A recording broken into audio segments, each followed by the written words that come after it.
El Centro Universitario López Obrador te abre las puertas. Si no has sido aceptado en ninguna otra universidad, el CULO es el lugar perfecto para ti. Aquí no hacemos examen de admisión. Te abrimos el CULO en 2 turnos, con horario extendido, para que lo goces. Compartimos nuestras instalaciones minimalistas de bajo costo con otros negocios, para que los alumnos hagan sus prácticas. Aquí tomarán las clases del CULO, porque lo que importa es la experiencia. Nuestros egresados no reciben título. Al diablo con las instituciones. Hay un CULO como este cerca de ti. ¡Conócelos!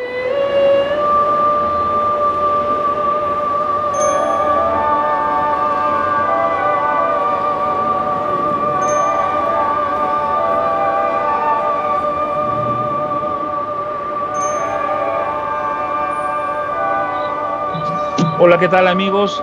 ¿Cómo están? Miren, todos los días se caen árboles en el país, todos los días hay accidentes, pero ha pasado algo que no se ha comentado lo demasiado.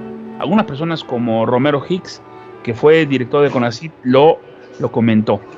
Verán, cuando hay unas personas que dicen, yo soy investigador o hago investigación científica, no solo se le debe preguntar si sigue el método científico y si sus resultados son comprobables, son repetibles y si son publicables y si lo admitieron en publicaciones.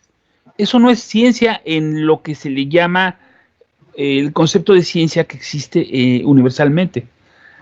Para estar en este tipo de ciencia, debes de estar dentro de algunos esquemas que te lo brindan las centros de investigación que son dentro de las grandes universidades, medianas universidades, dentro de los laboratorios industriales, dentro de los centros de desarrollo e investigación de empresas.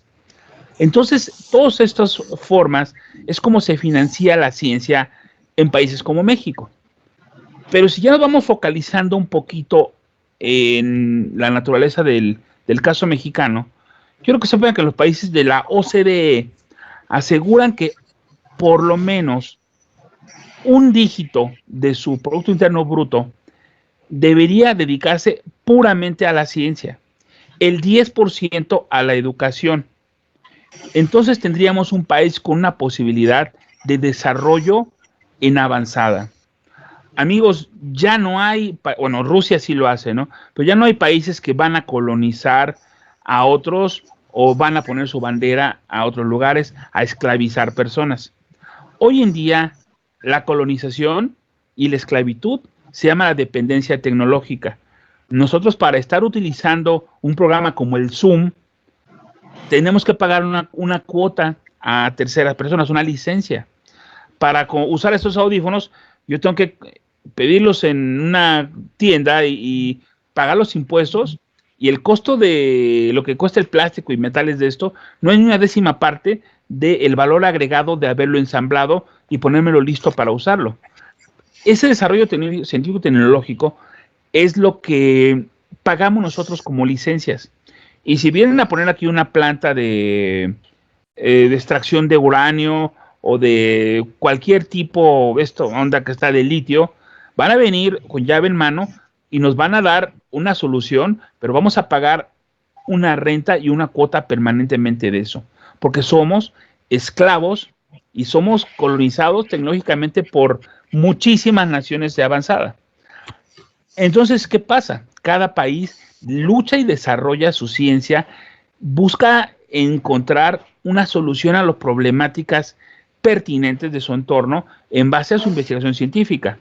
De tal forma que Cuba no tiene acceso a créditos ni a muchos fondos, y Cuba genera su propia vacuna para el COVID, sus propias curas para el cáncer.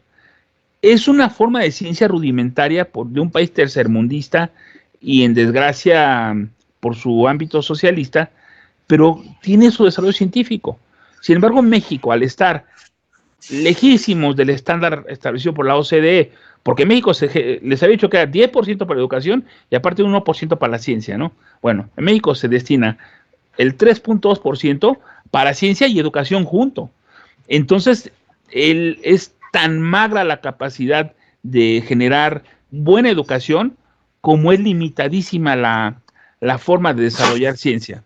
Ahora, la ciencia que hacíamos aquí en el CONACYT se establece porque el CONACYT generaba lineamientos para meter a su padrón de programas de calidad a los mejores programas de posgrado que había en la nación.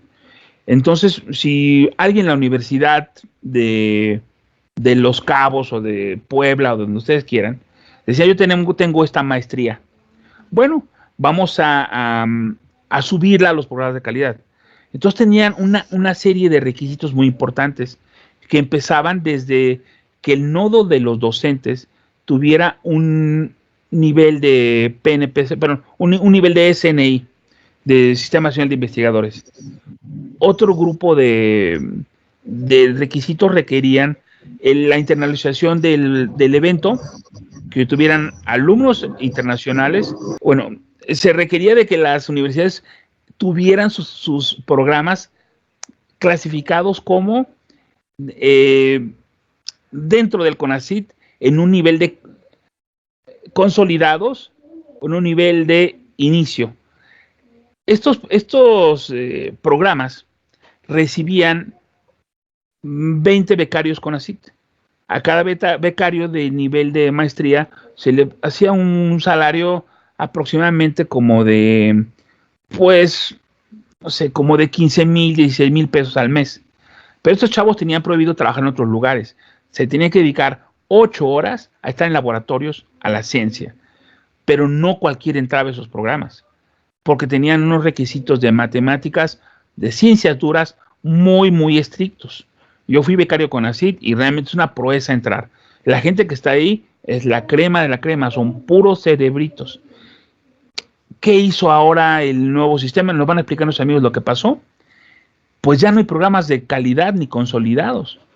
Ahora todos los programas de posgrado en todo el país tienen la opción a tener becas.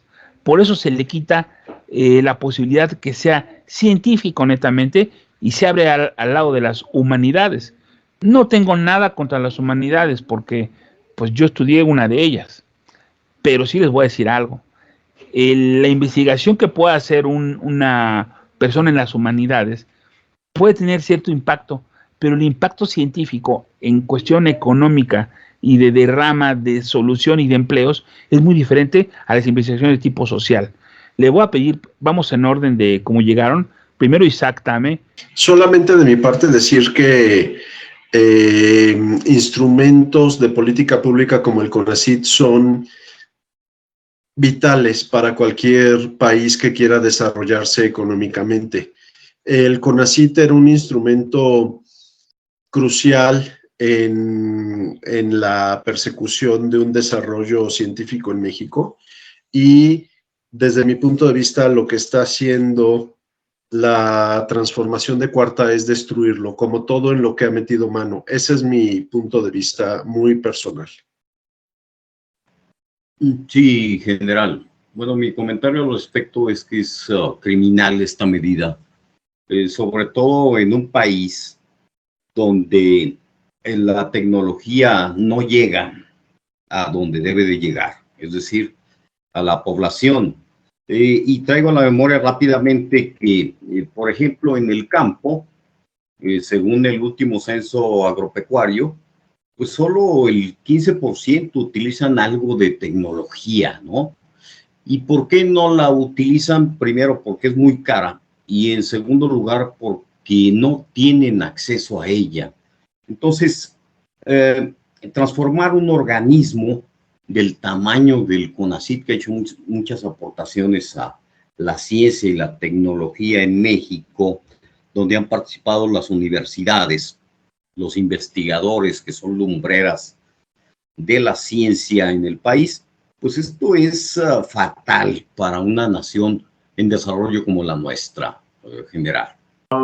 El 0.3% que se destina a la ciencia en México, pues es totalmente, es una cifra absurda. Acuérdense que nuestros competidores y nuestros socios pues es Estados Unidos y Canadá. El desarrollo tecnológico debe ir de la mano con la oficina de patentes, es el caso de los Estados Unidos, ¿no?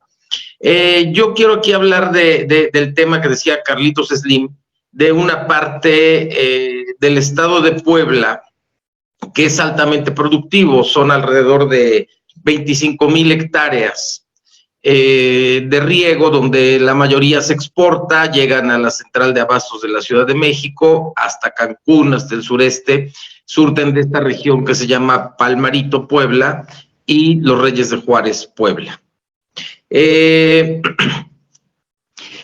La Universidad Tecnológica de Tecamachalco, hace aproximadamente 10 años, desarrolló una máquina para quitarle, o sea, mecanizar, industrializar, para mecanizar, quitarle a los nopales, a las pencas de cada nopal, quitarle las espinas en un proceso industrial que ahorró tiempo, hizo eficiente al campo, bueno, a los campesinos, y todos los pobladores de esta comunidad de Villanueva, bueno, pues quedaron muy a gusto. ¿Cuál fue el tema? El tema es que esa máquina en ese tiempo costaba, yo era parte del patronato de la Universidad Tecnológica, costó $1,000,000. Parte la aportó el CONACYT, parte la aportó el patronato y otra parte los beneficiarios. De manera que los beneficiarios pagaron algo así como 150,000 pesos, pero fue a quien se le quedó la máquina. Y está funcionando muy bien, y actualmente esa máquina en el mercado, que es el dato, esa máquina en el mercado comercial hubiera costado 3 millones de pesos, y los jóvenes de la Universidad Tecnológica lo hicieron prácticamente en 900,000 pesos. La mayor parte la aportó, por supuesto, el gobierno federal a través de CONACYT. Y bueno, ese es un modelo exitoso. Pero ¿cuál es el otro modelo donde falta vincular la tecnología con la industria, con el campo? Y bueno, vincular todo este conocimiento ahora cada vez más escaso. Por eso es que muchas personas están fuera de México. Fíjate que el ejemplo que planteas, Elías, es una cosa fundamental. A mí me gusta ver los canales de otros países. Y muchas veces me quedo estacionado viendo NHK, el canal de Japón, y está en japonés, realmente no entiendo ni madres, pero sí yo veo que está en el campo con una máquina que se encarga de sacar el arroz y de ir dejando surcos y al final sembrando la nueva semilla. Entonces, por lo que se entiende, las universidades en Japón están detectando problemáticas en comunidades y dicen, aquí está la máquina. Como ellos ya tienen sus fondos, ellos tienen el impacto a la solución final.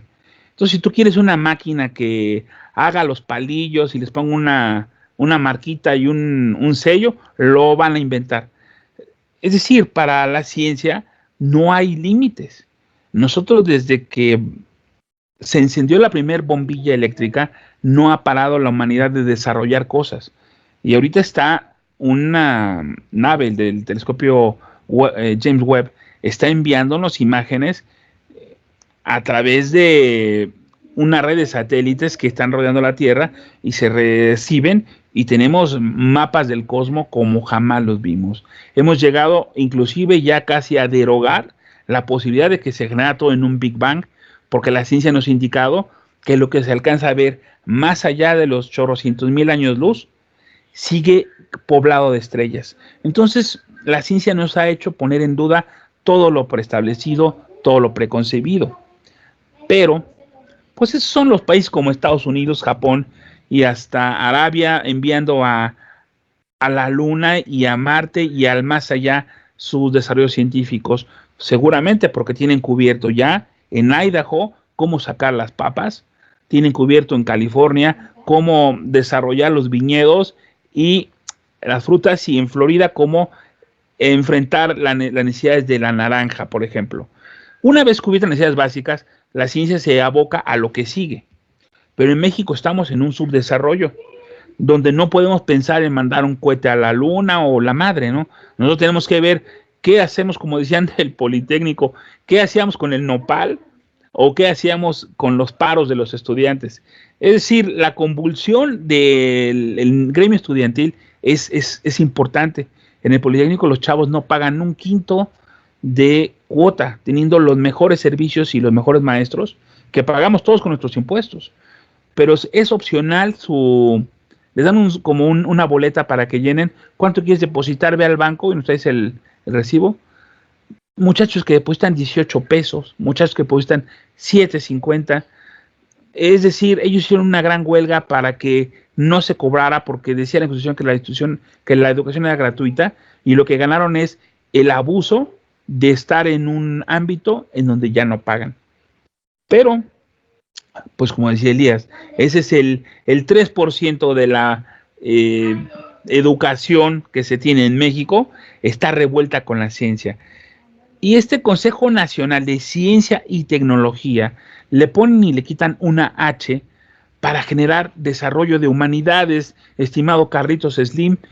¿Tú por dónde crees que va la pedrada de esto? Yo creo que va más bien, y haciendo uso del sospechosismo, pues de incluir a muchas gentes de la 4T en la cuestión de humanidades, ¿no? Repasando un poco de qué se trata y qué nos están mandando en este menjurje de humanidades, pues se hablaba por parte del plan que presentó en el 2019 López Obrador como justificación para desaparecer el CONACYT, que ya traía el plan, de eliminar lo que ellos llamaron en un momento la ciencia neoliberal. Esta idea de López Obrador pues tiene que ver con la centralización en la toma de decisiones, el uso de un nuevo lenguaje muy a la New Age de aquel entonces. Hablamos de hace unos 10, 12 años aproximadamente que comenzó a surgir esta tendencia. Pero de lo que se trata pues es de complacer a la figura presidencial. En este sentido, y hay que ser muy claros, a lo que van es a una centralización y a repartir el presupuesto entre más manos de la 4T.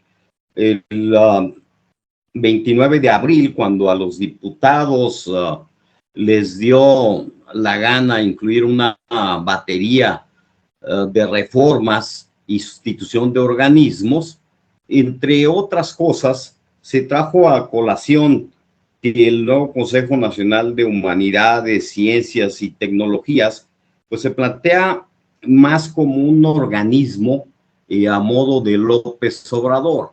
Esto es, recordemos que la Junta de Gobierno pues ya le integran dependencias como la Marina. Yo me pregunto qué tiene que ver la Marina con las humanidades, o qué tiene que ver la Secretaría de Hacienda, y lo que se está logrando es alejar a las universidades y a la comunidad científica para darle preeminencia a las humanidades cuando el organismo adecuado pues no es el CONACYT.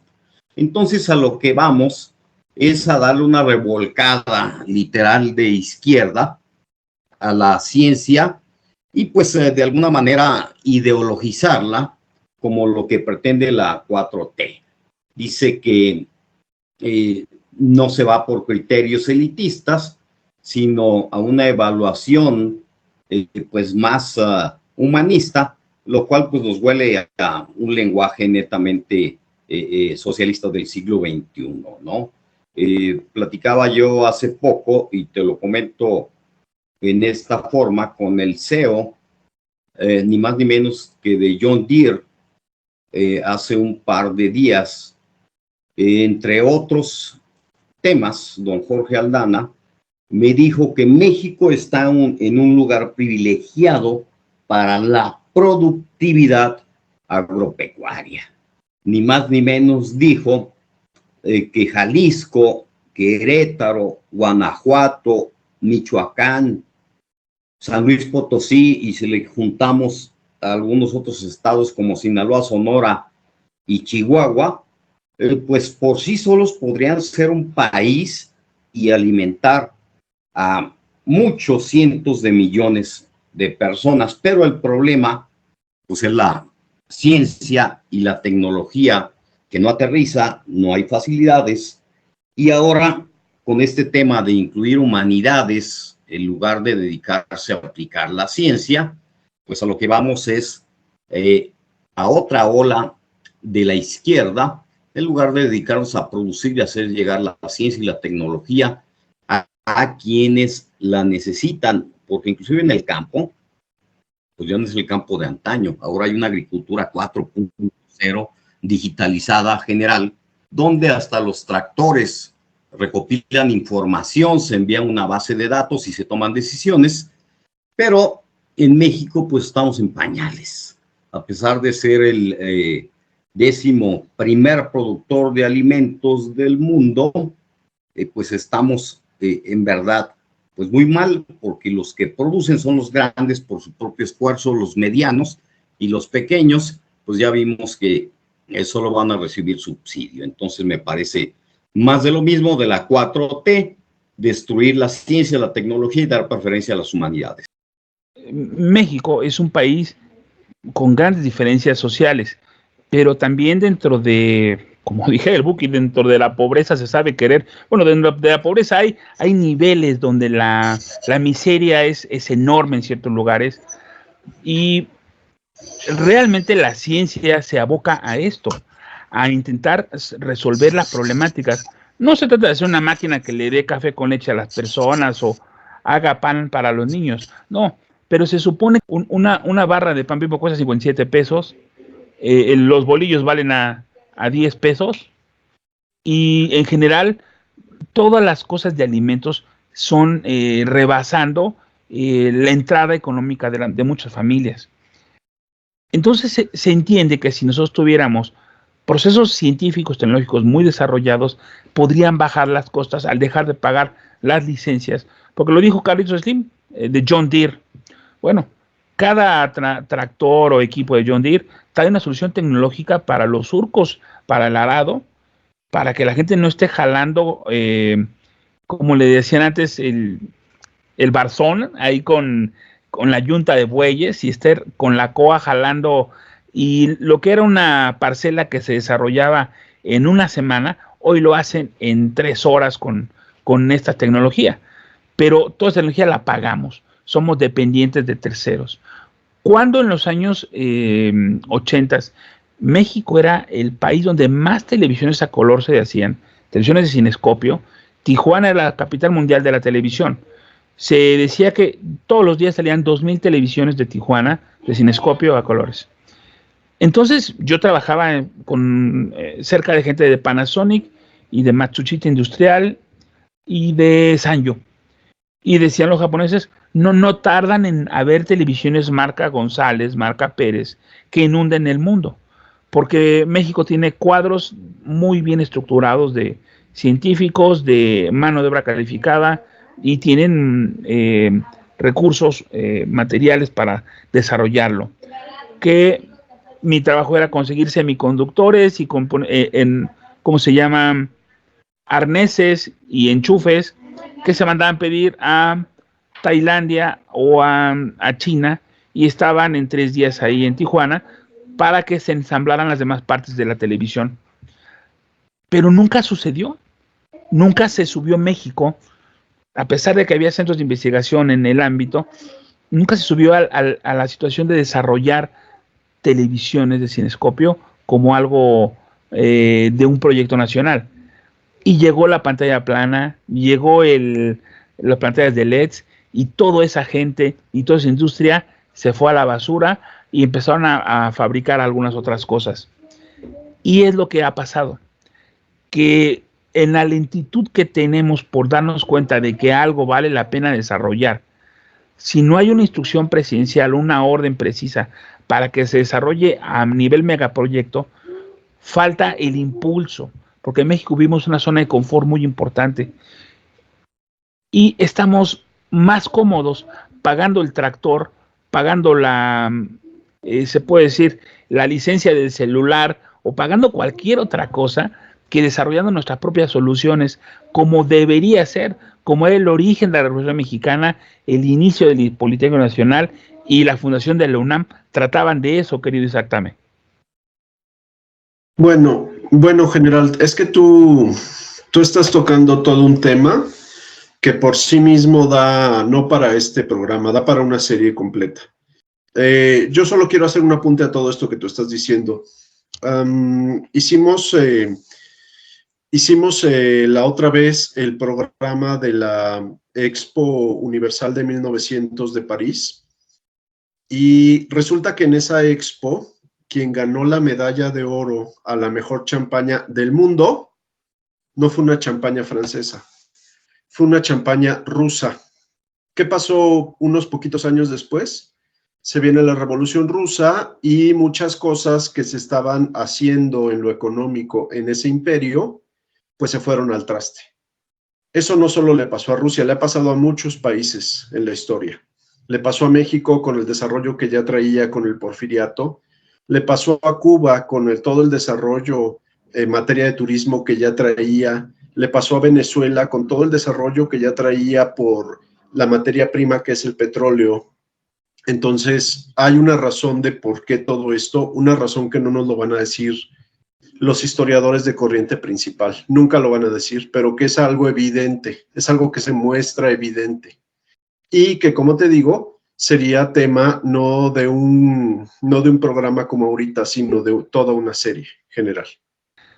Cuando nosotros nos percatamos que 18,000 pesos a un científico que está formándose, bien podría dividirse entre, ¿qué será? Entre 8 vagos y les va a tocar, pone tú que a 2,000 pesos. Creo que para una índole de votaciones, a lo mejor es más favorable, ¿no? El repartir lo que una persona merecería por hacer ciencia, repartirlo entre 8 gentes que pueden votar por un criterio social. ¿Tú piensas que tiene algún otro objetivo real la transformación de la ciencia y tecnología en México que nos da este pinche gobierno? Por supuesto, esto va para las becas.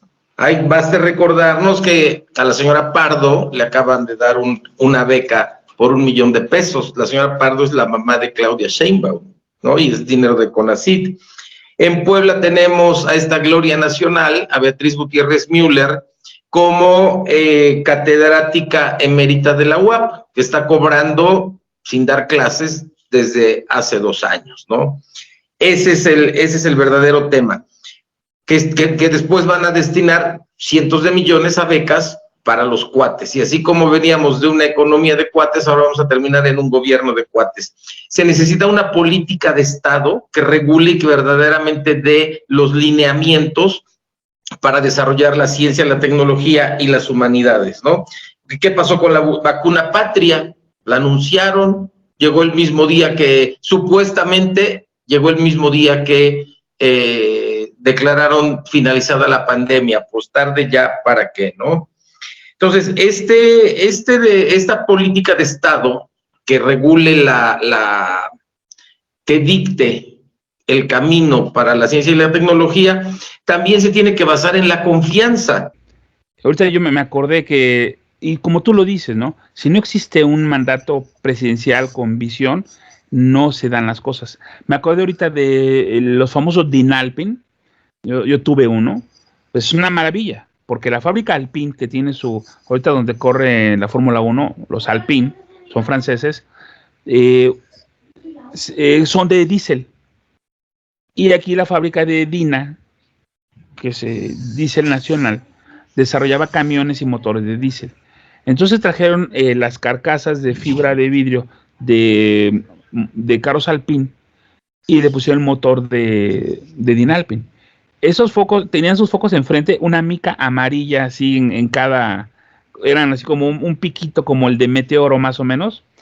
Era una maravilla. De esos carros ahorita cuestan millones, están en Francia casi todos, pero es la prueba de que cosas mexicanas pueden ser de muy buena calidad y pueden andar por el mundo. General, ¿puedo intervenir tantito sobre lo que estás diciendo? Por favor. Sobre lo que estás diciendo y sobre lo que dijo Elías. Además de lo que tú estás diciendo, es otro tema, general. Se llama Tratados de Bucareli. Eso que insinuó ahorita Elías tiene una razón política y se llama Tratados de Bucareli. Y esos Tratados de Bucareli es la cristalización de por qué sucedió la Revolución Mexicana. Y así como México tiene indignamente firmados esos Tratados de Bucareli con los Estados Unidos, así muchos otros países seguramente tienen los propios, que son tratados secretos. Eso era lo que estaba yo insinuando también cuando estaba diciendo yo esto. Solamente de mi parte, general. Oye, pero ve un poco más. ¿Qué es lo que limita en los tratados de Bucareli el desarrollo tecnológico y científico de los países? Que México no debe tener cierto desarrollo tecnológico porque podría poner en riesgo a los Estados Unidos y a la economía de los Estados Unidos. Recorcholis, Carlitos Slim. Les pido a todos que abran su cámara para ir cerrando esto. Carlitos Slim, sí es cierto que somos una amenaza para Estados Unidos. Lo vimos en el programa del fentanilo, que somos una amenaza latente para los gringos, pero también somos el refrigerador y el granero de los gringos en todos los aspectos. ¿Por qué les conviene a los gringos, Carlitos, que México es un país supeditado a soluciones tecnológicas ya firmadas en el TLC? Sí, hay que recordar que México es un gran productor, no solo de alimentos, pero vamos a hablar del tema de alimentos y del campo que muchas veces ignorado. Miren, México es como decía en un apartado anterior, el 11º, y se actualizó la cifra este año, 11º productor de alimentos con 300 millones de toneladas. Es el principal productor de ganado en pie del mundo, aunque no lo crean, no es Texas ni es otro lugar, es México. Ni Argentina. Así es, con 1 millón aproximado, rebasó a Dinamarca en la exportación de algunas piezas de cerdo a los Estados Unidos, entre otras cosas, y en contraparte le importamos de Estados Unidos pues el 90% del maíz amarillo, que genera una economía de unos 30,000 empleos en el área central maicera de los Estados Unidos, porque después de China somos el principal importador de maíz del mundo con cerca de 18 millones de toneladas. En gran medida, esto se debe pues, a la falta de ciencia y tecnología. Somos autosuficientes en maíz blanco para la alimentación humana. Y tocando precisamente el tema de ciencia y tecnología, recordemos que López Obrador puso como argumento para prohibir la importación de maíz amarillo transgénico, que era perjudicial para la salud porque contenía glifosato, que es un herbicida utilizado en Estados Unidos para eliminar las hierbas y que no daña a la planta de maíz.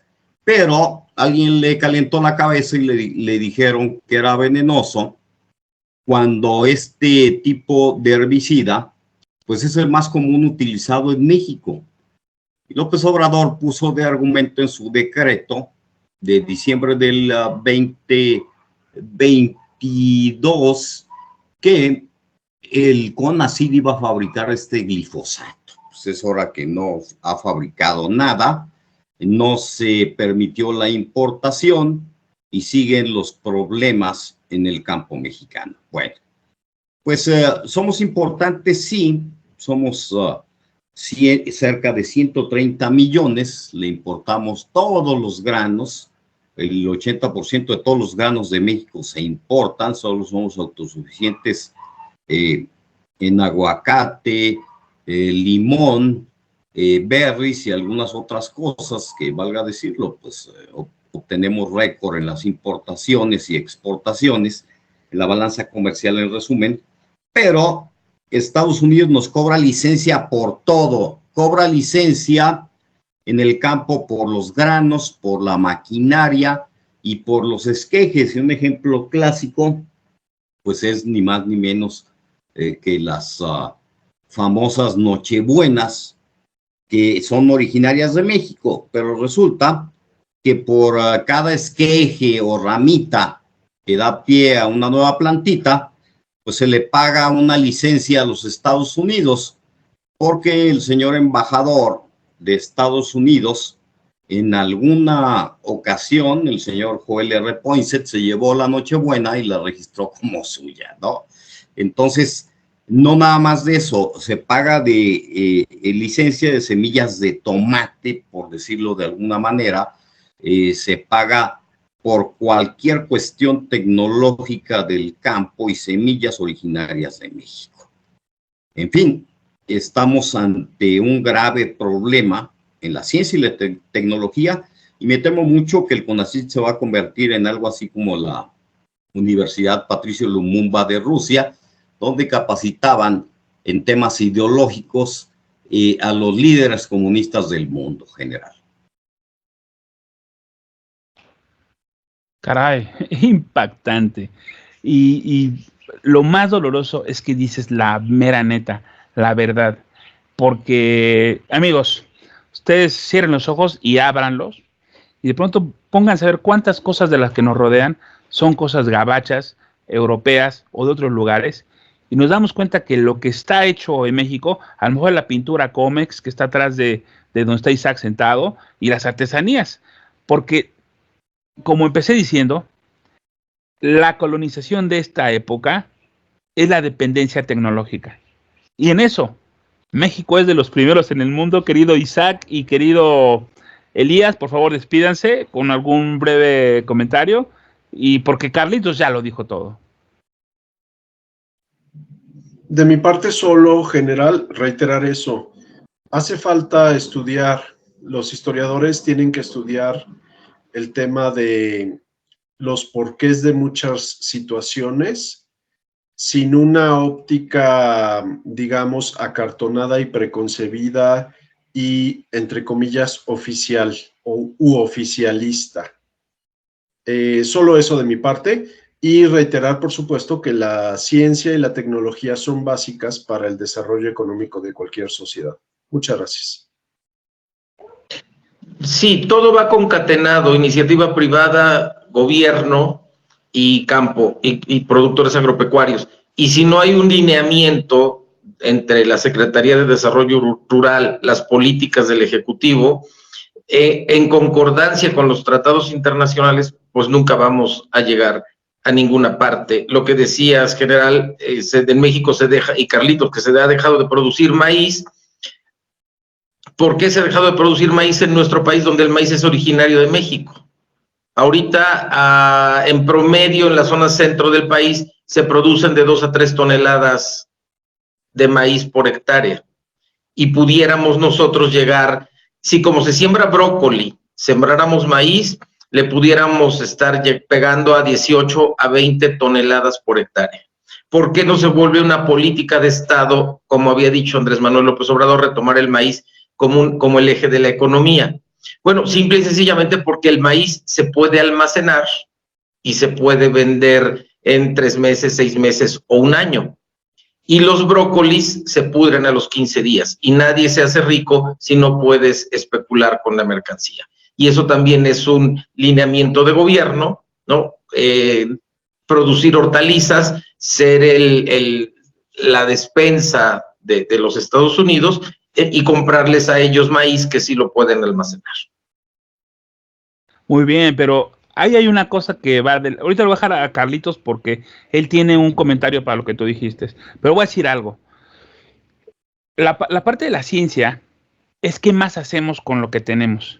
Por ejemplo, con el maíz, en Estados Unidos hacen desde la fructosa para generar endulzantes, hacen películas para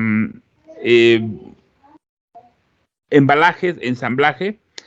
El maíz también tiene más de 2,000 usos industriales a nivel de su fécula y de almidón que produce, pero también el maíz es forraje para los alimentos de los animales de engorda.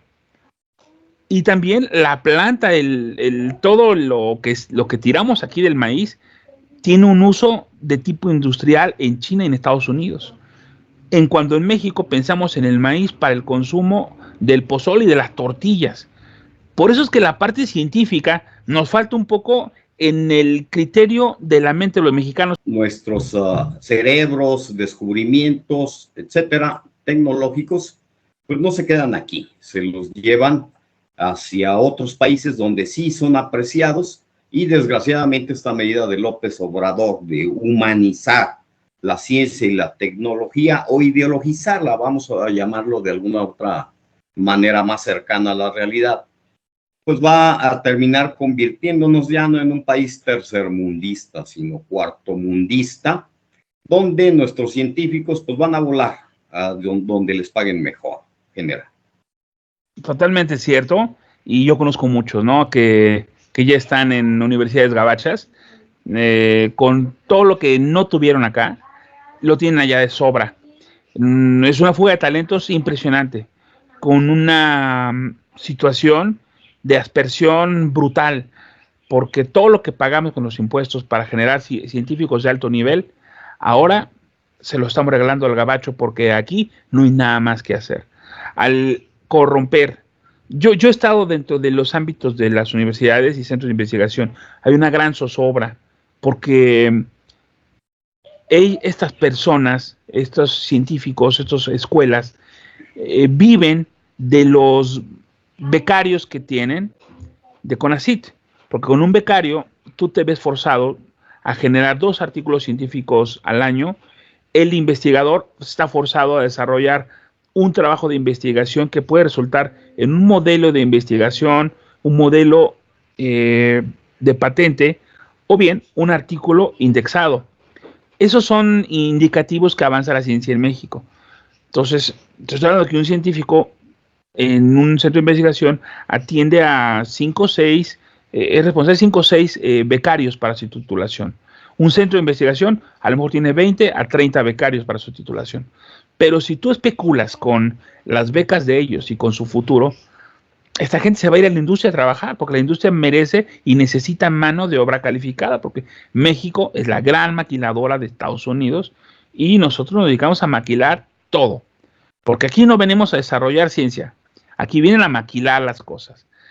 Entonces, esta especulación que se genera con la violenta transformación de CONACYT en un centro de ideologización, pues nos deja que no sabemos qué va a pasar mañana, pasado o dentro de 2 años. Y esta especulación a nadie le sirve, solamente a aquellos que van a esperar recoger votos, porque saben que los votos especulativos van a darle fortaleza a su proyecto, digamos a su maldito proyecto de echar a México en el despeñadero de la historia. Amigos, muchísimas gracias, fue de veras un lujo contar con ustedes.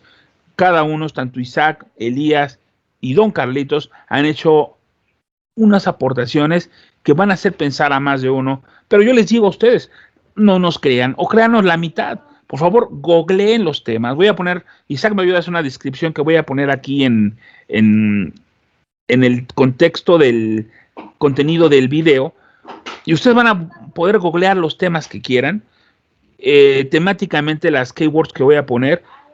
Si usted quiere saber de qué trataba cada una de las cosas que hablamos, investiguenlo. Nos conviene que toda la gente esté enterada, porque lo dice el lema de la UNAM, la verdad nos hará libres. Y es como queremos vivir. Amigos, muy buenas tardes, muy buenas noches, buenos días, donde quiera que nos escuchen. Lo que el socialismo quiere es que tú te acostumbres a tener un pantalón, decir, bueno, ¿para qué ocupo 2 si tengo uno? Bueno, ¿para qué ocupo un carro de lujo si tengo un bochito 67? ¿no? O sea, no necesitamos más. Y eso sí, si tu vecino, si otras personas ocupan algo más, tienes que donarlo, tienes que ser generoso con ellos. Pero esta igualdad que busca este tipo de gobiernos, lo vemos en la parte científica, es una igualación hacia abajo. Ya no hay programas de calidad, ya no hay programas de excelencia, ahora solo hay posgrados. Entonces, ya la acreditación en el extranjero, el tener tu planta docente con SNI, eso no tiene la menor importancia. Lo único que importa es echar a andar una maquinita que dé títulos. Ya no requieres tú pasar, te lo van a dar tu título de todas formas, porque es la nuevo signo de los tiempos. Desde la primaria los niños ya nos han obligados a pasar. Ahora todos tienen automático su paso al siguiente grado. Y es una cosa de una igualación hacia abajo. Como decía Hugo Sánchez, ¿no? Que México es una cubeta con cangrejos. Que el primer cangrejo que empieza a salir hacia arriba, los demás lo van a jalar para que estén todos abajo. Nunca buscamos la oportunidad de enlazarnos para salir todos de la cubeta, ¿no? No tenemos ese chip. Este gobierno trata de que supeditemos nuestros deseos, nuestro gusto, a las necesidades y gusto personal de quien está de ocupa de palacio, dijera Isaac Tania. Bueno, amigos, muchísimas gracias. Un abrazo a todos y quién sabe en qué tema tratemos la siguiente ocasión, pero seguramente será tan bueno como este.